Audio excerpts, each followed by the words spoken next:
Hey guys, we are going to be adding some of the add-ins like bacon and cheese and garlic to our bread dough today. I'm going to show you how to do that.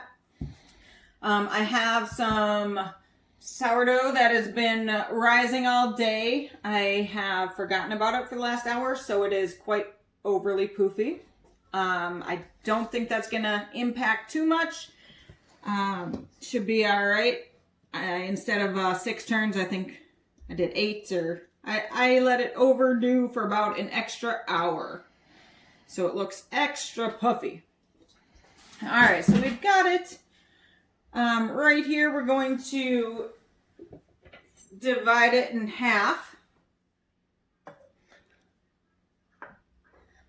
My bench knife is in the oven or in the dishwasher right now. So I'm just going to divide that baby in half. And I'm going to make these into 2 different loaves. I'm going to be adding bacon, garlic, and a smoky bacon cheddar to this one. And just bacon, or just the cheddar and garlic to this one here. With the garlic, I like to use just the jarred garlic. It's already roasted. And I don't want all the extra liquid in there, so I just kind of let it sit on a paper towel and dry out a little bit. So both of these will have garlic in them. I'm just adding a little bit on top here, adding some here.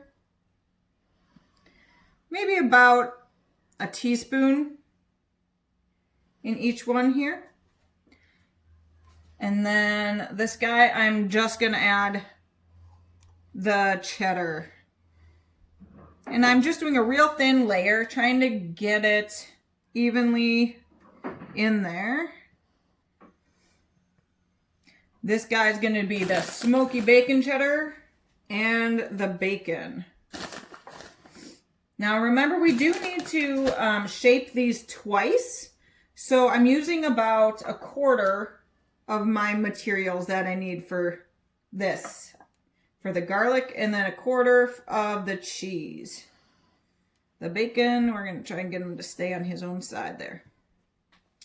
After you've added the ingredients that you want to add, it's the same process of folding and then rolling. So I'm going to see if I can get this guy to fold over. So that side over. I'm going to get him to fold this side over. He's pretty sticky because I let him rise too long.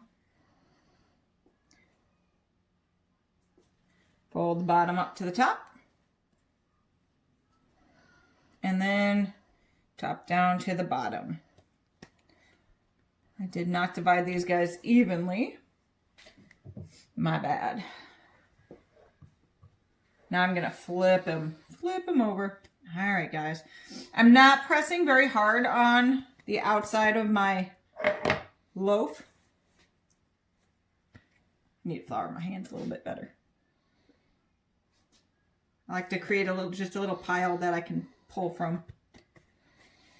And then I start my shaping process. I can push it away from me. I can kind of tuck it under, pull it towards me. Push it away from me. Pull it towards me. Notice it's getting a little sticky, so I'm going to just carefully pat it. Now, I see some of the cheese kind of coming to the surface. That's fine. It's no big deal if it pops through. All right, this guy's been shaped for the first time. He's going to rest under a mixing bowl for a little bit here. I'm going to move on to my next loaf. Now, I like a lot of bacon, so I'm going to add some extras as I'm folding my sides up and over.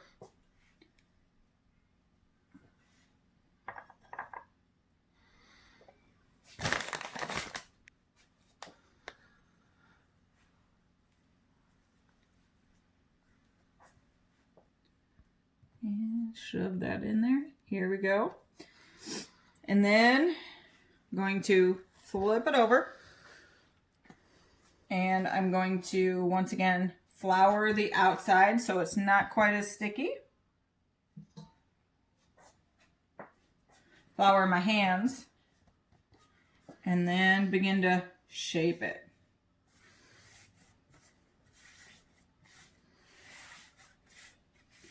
And it's just a push-pull. I mean, some bakers just do the same motion over and over again. I like to do kind of a longer push-pull. I can see there's a lot of air in the top there, so I'm squeezing it out a little bit. All right, now they're gonna rest for 20 minutes and then I will show you the next step. All right, these guys have sat for 20 minutes and they are ready for their final shaping. So I'm gonna flip them over. You can see some of the stuffing is coming out and that's just fine. It's not a big deal because we're going to be shaping them again. So I'm just gonna add a little bit more. This is the smoky bacon cheddar loaf. So I'm gonna add a little bit more cheddar in there. A little bit more bacon. Never have too much bacon, right? And a little bit more of that garlic. And then what I'm going to do is shape it up there. So pull the bottom up to the top. Pull my top up over the bottom. Side to the side. And side to the side. Flip them over. Add a little flour. And final shaping.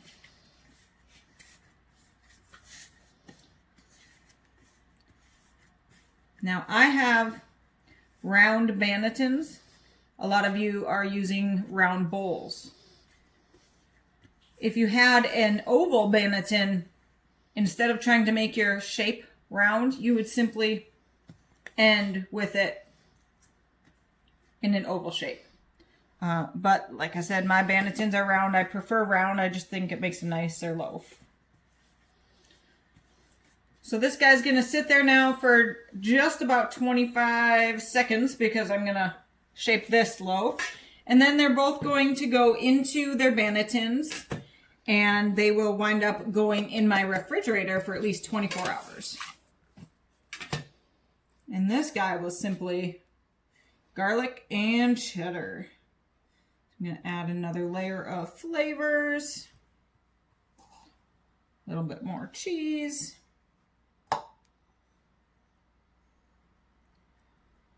And then I'm going to fold bottom to top, top to bottom, side to side. So bottom to top.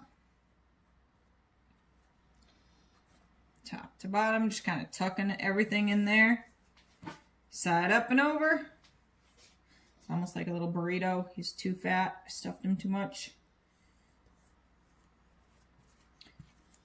All right, and now just gonna add a little bit of flour on there and shape them.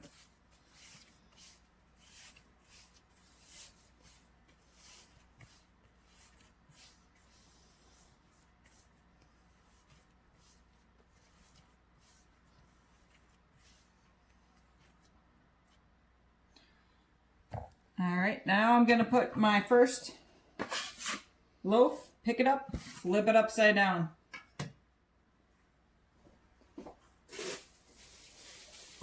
I'm going to cover it with my disposable shower caps. It's gonna go straight into the refrigerator. Tomorrow I will bake that guy. Second loaf, flip it.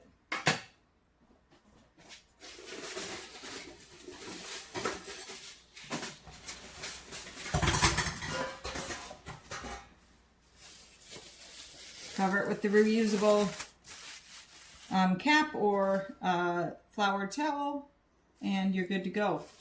So that's how you add dry or semi-wet ingredients to your sourdough loaves.